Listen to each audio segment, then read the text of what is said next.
went to bed early that night, nor did he rise soon the next morning. When he did come down, it was to attend to business. His agent had some of his tenants were arrived and waiting to speak to him. Adele and I now had to vacate the library. It would be in daily requisition as a reception room for callers. A fire was lit in an apartment upstairs, and there I carried our books and arranged it for the future classroom. I discerned in the course of the morning that Thornfield Hall was a changed place. No longer silent as a church, it echoed every hour or two to a knock at the door or a clang of the bell. Steps, too, often traversed the hall, and new voices spoke in different keys below. A rill from the outer world was flowing through it. It had a master. For my part, I liked it better. Adele was not easy to teach that day. She could not apply. She kept running to the door and looking over the banisters to see if she could get a glimpse of Mr. Rochester. Then she coined pretexts to go downstairs, in order, as I shrewdly suspected, to visit the library, where I knew she was not wanted. Then, when I got a little angry and made her sit still, she continued to talk incessantly of her ami Monsieur Edouard Fairfax de Rochester, as she dubbed him. I had not before heard his pronomens. And to conjecture what presents he had brought her, for it appears he had intimated the night before that when his luggage came from Millcote, there would be found amongst it a little box in whose contents she would have an interest. Et cela doit signifier, said she, qu'il y aura là-dedans un cadeau pour moi, et peut-être pour vous aussi, mademoiselle. Monsieur a parlé de vous. Il m'a demandé le nom de ma gouvernante, et si elle n'était pas une petite personne, assez mince et un peu pâle. J'ai dit oui, car c'est vrai, n'est-ce pas, mademoiselle? I and my pupil dined as usual in Mrs. Fairfax's parlor. The afternoon was wild and snowy, and we passed it in the schoolroom. At dark I allowed Adele to put away books and work, and to run downstairs, for, from the comparative silence below, and from the cessation of appeals to the doorbell, I conjectured that Mr. Rochester was now at liberty. Left alone, I walked to the window, but there was nothing to be seen thence. Twilight and snowflakes together thickened the air and hid the very shrubs on the lawn. I let down the curtain and went back to the fireside. In the clear embers I was tracing a view, not unlike a picture I remembered to have seen of the castle of Heidelberg on the Rhine, when Mrs. Fairfax came in, breaking up by her entrance the fiery mosaic I had been piecing together, and scattering to some heavy, unwelcome thoughts that were beginning to throng on my solitude. Mr. Rochester would be glad if you and your pupil would take tea with him in the drawing-room this evening, said she. He has been so much engaged all day that he could not ask to see you before. When is his tea time? I inquired. Oh, at 6 o'clock. He keeps early hours in the country. You had better change your frock now. I'll go with you and fasten it. Here's a candle. Is it necessary to change my frock? Yes, you had better. I always dress for the evening when Mr. Rochester is here. This additional ceremony seemed somewhat stately. However, I repaired to my room, and with Mrs. Fairfax's aid replaced my black stuff dress by one of black silk, the best and only additional one I had, except one of light gray which, in my Lowood notions of the toilette, I thought too fine to be worn, except on first-rate occasions. You want a brooch, said Mrs. Fairfax. I had a single little pearl ornament which Miss Temple gave me as a parting keepsake. I put it on, and then we went downstairs. Unused as I was to strangers, it was rather a trial to appear thus formally summoned in Mr. Rochester's presence. I let Mrs. Fairfax precede me into the dining-room, and kept her in her shade as we crossed that apartment, and passing the arch, whose curtain was now dropped, entered the elegant recess beyond. 2 wax candles stood lighted on the table, and 2 on the mantelpiece. Basking in the light and heat of a superb fire lay Pilot, Adele near him. Half reclined on a couch appeared Mr. Rochester, his foot supported by the cushion. He was looking at Adele and the dog. The fire shone full on his face. I knew my traveler, with his broad and jetty eyebrows, his square forehead made squarer by the horizontal sweep of his black hair. I recognized his decisive nose, more remarkable for character than beauty, his full nostrils denoting, I thought, choler, his grim mouth, chin, and jaw. Yes, all 3 were very grim, and no mistake. His shape, now divested of cloak, I perceived harmonized in squareness with his physiognomy. I suppose it was a good figure in the athletic sense of the term, broad-chested and thin-flanked, though neither tall nor graceful. Mr. Rochester must have been aware of the entrance of Mrs. Fairfax and myself, but he appeared he was not in the mood to notice us, for he never lifted his head as we approached. "Here is Miss Eyre, sir," said Mrs. Fairfax in her quiet way. He bowed, still not taking his eyes from the group of the dog and child. "Let Miss Eyre be seated," said he, and there was something in the forced stiff bow, in the impatient yet formal tone, which seemed further to express, "What the deuce is it to me whether Miss Eyre is there or not? At this moment I am not disposed to accost her." I sat down, quite disembarrassed. A reception of finished politeness would probably have confused me. I could not have returned it or repaid it by answering grace or elegance on my part, but harsh caprice laid me under no obligation. On the contrary, a decent quiescence under the freak manner gave me the advantage. Besides, the eccentricity of the proceeding was piquant. I felt interested to see how he would go on. He went on as a statue would. That is, he neither spoke nor moved. Mrs. Fairfax seemed to think it necessary that someone should be amiable, and she began to talk. Kindly, as usual, and as usual, rather trite. She condoled with him on the pressure of business he had had all day, on the annoyance it must have been to him with that painful sprain. Then she commended his patience and perseverance in going through with it. "Madam, I should like some tea," was the sole rejoinder she got. She hastened to ring the bell, and when the tray came she proceeded to arrange the cups, spoons, etc., with assiduous celerity.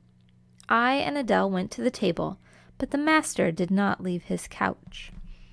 "Will you hand Mr. Rochester's cup?" said Miss Fairfax to me. "Adele might perhaps spill it." Sorry, that just inspired me to have some tea. I did as requested. He took the cup from my hand.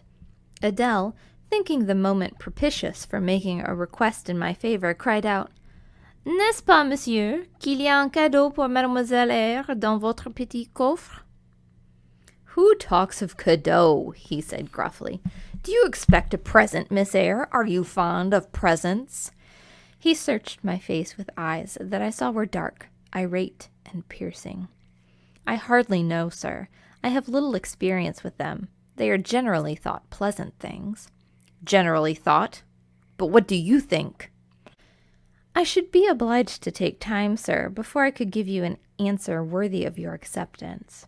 A present has many faces to it, has it not? And one should consider all before pronouncing an opinion to its nature." "Miss Eyre, you are not so unsophisticated as Adele. She demands a cadeau clamorously at the moment she sees me. You beat about the bush." "Because I have less confidence in my deserts than Adele has. She can prefer the claim of an old acquaintance, and the right, too, of custom, for she says you have always been in the habit of giving her playthings. But if I have to make out a case, I should be puzzled, since I am a stranger and have done nothing to entitle an acknowledgment." Oh, don't fall back on over-modesty. I have examined Adele and find you have taken great pains with her. She is not bright. She has no talents. Yet in a short time she has made much improvement. Sir, you have now given me my kiddo. I am obliged to you. It is the meed teachers most covet, praise of their pupils' progress. Huh, said Mr. Rochester, as he took his tea in silence. Come to the fire, said the master, when the tray was taken away, and Mrs. Fairfax had settled into a corner with her knitting, while Adele was leading me by the hand around the room, showing me the beautiful books and ornaments on the consoles and the chiffonières. We obeyed, as in duty bound. Adele wanted to take a seat on my knee, but she was ordered to amuse herself with Pilot. You have been resident in my house 3 months? Yes, sir. And you come from Lowood School in Blankshire. Ah, a charitable concern. How long were you there? 8 years. 8 years! You must be tenacious of life. I thought half the time in such a place would have done up any constitution. No wonder you have rather the look of another world. I marveled where you'd got that sort of face. When you came on me in Hay Lane last night, I thought unaccountably of fairy tales, and had half a mind to demand whether you had bewitched my horse. I'm not sure yet. Who are your parents? I have none. Nor ever had, I suppose. Do you remember them? No. I thought not. And so you were waiting for your people when you sat on that stile? For whom, sir? For the men in green. It was a proper moonlight evening for them. Did I break through one of your rings that you spread in the damned ice on the causeway? I shook my head. The men in green all forsook England 100 years ago, said I, speaking as seriously as he had done. And not even in Hay Lane or fields about it could you find a trace of them. I don't think either summer or harvest or winter moon will ever shine on their revels more. Mrs. Fairfax dropped her knitting, and with raised eyebrows seemed wondering what sort of talk this was.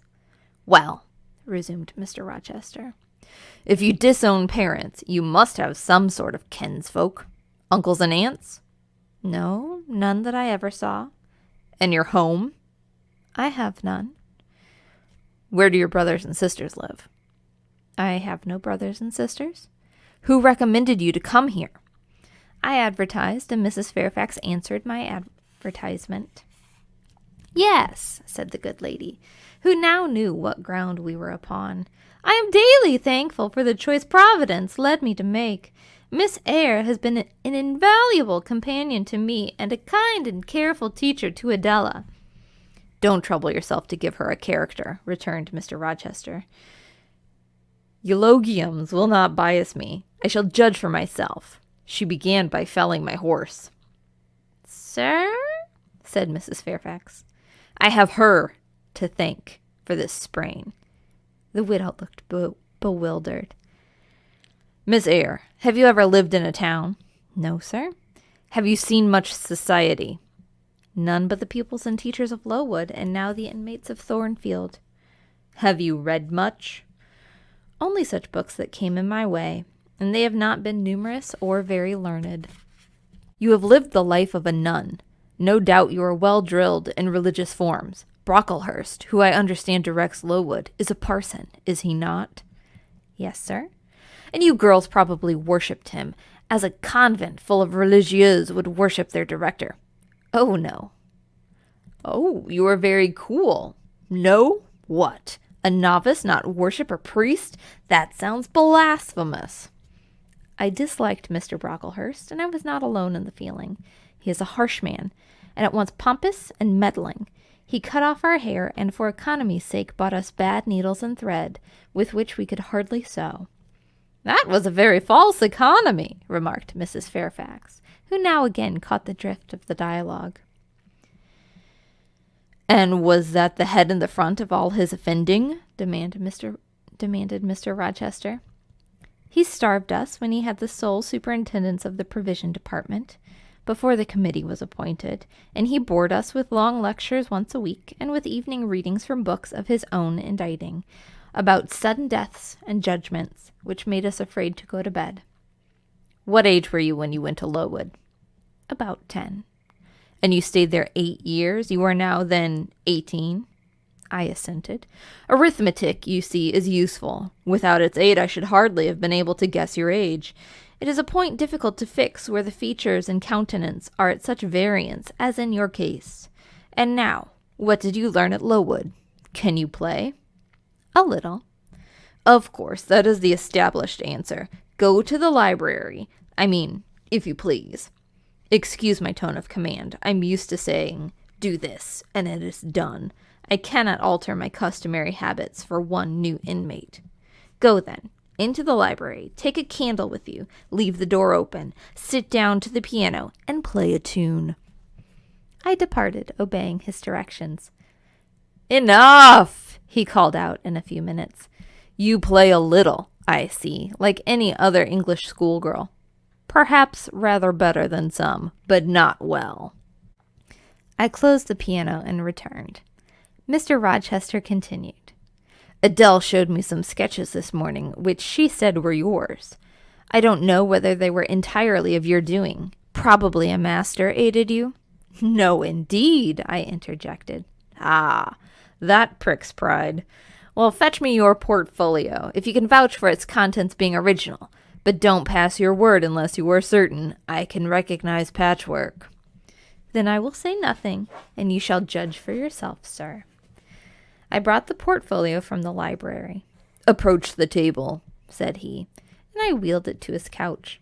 Adele and Mrs. Fairfax drew near to see the pictures. No crowding, said Mr. Rochester. Take the drawings from my hand as I finish with them, but don't push your faces up to mine. He deliberately scrutinized each sketch and painting. 3 he laid aside. The others, when he had examined them, he swept from him. Take them off to the other table, Mrs. Fairfax, said he, and look at them with Adele. You, glancing at me, resume your seat and answer my questions. I perceive those pictures were done by one hand. Was that hand yours? Yes. And when did you find time to do them? They must have taken much time and some thought. I did them in the last 2 vacations I spent at Lowood, when I had no other occupation. Where did you get your copies? Out of my head. That head I now see on your shoulders? Yes, sir. Has it other furniture of the same kind within? I should think it may have. I should hope better. He spread the pictures before him and again surveyed them alternately. While he is so occupied, I will tell you, reader, what they are. And first I must premise that they are nothing wonderful. The subjects had indeed risen vividly on my mind, and I saw them with the spiritual eye before I attempted to embody them. They were striking, but my hand would not second my fancy, and in each case it had wrought out a pale portrait of the thing I had conceived. These pictures were in water-colors. The first represented clouds, low and vivid, lolling over a swollen sea. All the distance was in eclipse, so, too, was the foreground, or rather, the nearest billows, for there was no land. One gleam of light lifted into a relief a half-submerged mast, on which sat a cormorant, dark and large, with wings flecked with foam. Its beak held a gold bracelet set with gems that I had touched with as brilliant tints as my palette could yield, and as glittering distinctness as my pencil could impart. Sinking below the bird and mast, a drowned corpse glanced through the green water. A fair arm was the only limb clearly visible, whence the bracelet had been washed or torn.